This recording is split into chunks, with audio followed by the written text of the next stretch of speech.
Everyone, কেমন আছো তোমরা সবাই? আশা করি সবাই খুব ভালো আছো। আমিও বিন্দাস আছি। অনেকদিন বাদে একটা মিনি ব্লগ নিয়ে আমি দর্শনা চলে এসেছি।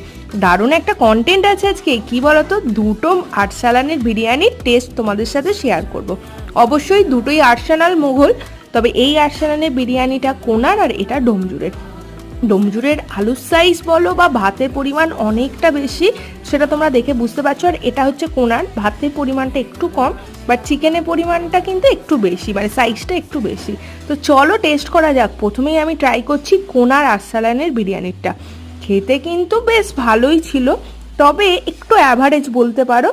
তো দুটোর মধ্যে যেহেতু কম্পেয়ার করব, তো আগে ডোমজুরেরটা খেয়ে নিই, তারপর ফাইনাল টেস্ট তোমাদের সাথে শেয়ার করছি। চিকেনটা দেখো, জাস্ট খুলে গেল, ভাতের সাথে আলু দিয়ে মেখে মুখে পুরলাম। ভাবছিলাম কোন বিরিয়ানিটা বেস্ট, তবে অনেক ভেবেচিন্তে ডিসিশন নিলাম এবং বুঝলাম মোগলের আরসালান ডোমজুরেরটাই বেস্ট। তো আমি খাই, তোমরা লাইক করে দিও চটপট। টাটা।